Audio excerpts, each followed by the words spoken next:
आपातकाल के 50 वर्ष पूर्ण होने पर भारतीय जनता पार्टी द्वारा संगोष्ठी व प्रदर्शनी का आयोजन भारतीय जनता पार्टी जिला इकाई द्वारा आज चाईबासा स्थित भाजपा कार्यालय में कांग्रेस द्वारा लगाई गई आपातकाल के 50 वर्षों की पूर्णता पर एक विचार संगोष्ठी एवं प्रदर्शनी का आयोजन किया गया। कार्यक्रम में आपातकाल की भयावह सच्चाइयों, लोकतंत्र पर हुए कुठाराघात और कांग्रेस की जन विरोधी नीतियों को उजागर किया गया। मुख्य वक्ता पूर्व प्रदेश अध्यक्ष डॉक्टर दिनेशानंद गोस्वामी ने कहा कि 1975 में इंदिरा गांधी द्वारा लगाए गए आपातकाल ने भारतीय लोकतंत्र को कुचल दिया था। वह केवल एक राजनीतिक संकट नहीं थी, बल्कि संविधान, लोकतंत्र और आम जन के मौलिक अधिकारों का चीरहरण था। कांग्रेस ने न केवल संविधान निर्माता बाबा साहेब अम्बेडकर के सिद्धांतों को अपमान किया, बल्कि आपातकाल के जरिए आदिवासियों, हरिजनों, पिछड़ों की आवाज को भी दबा दिया। सह वक्ता पूर्व सांसद श्रीमती गीता कोड़ा ने कहा कि आपातकाल ने यह सिद्ध कर दिया है कि कांग्रेस की सोच अलोकतांत्रिक और एकत्रतात्मक रही है। इंदिरा गांधी ने सत्ता के लोभ में पूरे देश को जेल में बदल दिया।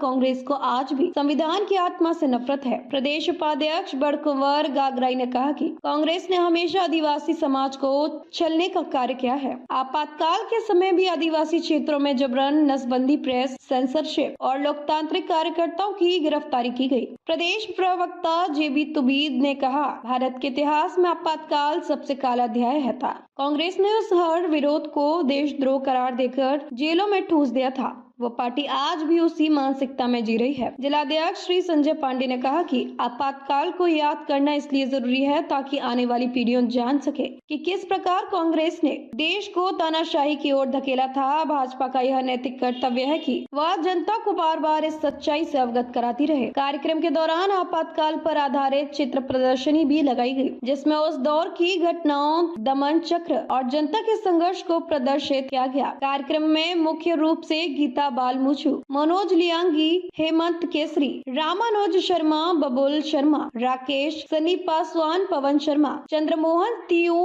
जयश्री बानरा, शंभू हाजरा, रानी बंदिया, सुखमती बिरुआ, राय मुनि कुंटिया, रूपा दास, हेमंत निषाद, जय किशन बिरुली, दुनिया कमहार, कामेश्वर विश्वकर्मा, मुकेश दास, डमरूदर, बारीक, अंगद साहब इत्यादि मौजूद थे। भारतीय जनता पार्टी आपातकाल को कभी नहीं भूलेगी और लोकतंत्र की रक्षा के लिए सदैव संघर्ष करती रहेगी।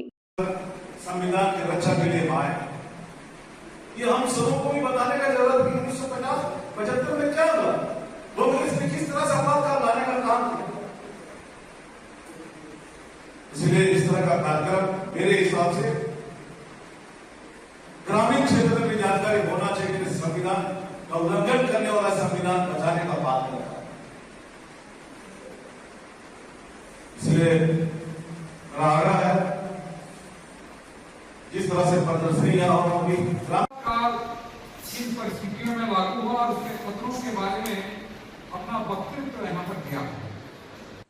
मित्रों, सन 1971 में जब भारत पाकिस्तान के साथ युद्ध हुआ, नए देश बांग्लादेश का अभ्युदय हुआ, उसके बाद के लोकसभा चुनाव में कांग्रेस पार्टी और श्रीमती इंदिरा गांधी को प्रचंड बहुमत मिला।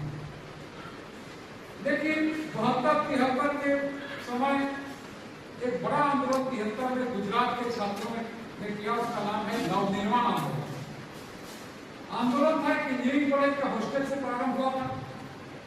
यह आंदोलन शुरुआत में तो फीस वृद्धि को रोकने के लिए, हॉस्टल में ठीक से खाना मिले, विद्यार्थियों की नियमित पढ़ाई हो, इन सब विषयों को लेकर हुआ था। लेकिन बाद में आंदोलन सत्ता परिवर्तन, जो कि कहा जाता है श्रीमती इंदिरा गांधी उसकी निरंकुश सत्ता के सामने गुजरात के छात्रों ने उस आंदोलन के बाद जो चुनाव हुए 73 में कांग्रेस पार्टी की सरकार चली गई और चिमन भाई पटेल के जनता पार्टी की सरकार बनी।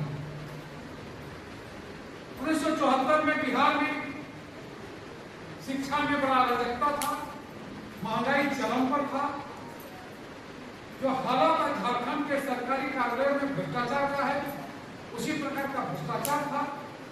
तो शिक्षा में आमूल बदलाव, भ्रष्टाचार, महंगाई, इन सब मुद्दों को लेकर अखिल भारतीय विद्यार्थी परिषद, जो आज विश्व का सबसे बड़ा छात्र संगठन है, और पटना विश्वविद्यालय छात्र संघ, ये दोनों ने मिलकर के आंदोलन चला। जैसे प्रारंभ में आंदोलन होता है, 100 लोग, 80 लोग, 70 लोग होते हैं, लेकिन ये फरवरी 1974 में प्रारंभ होता है।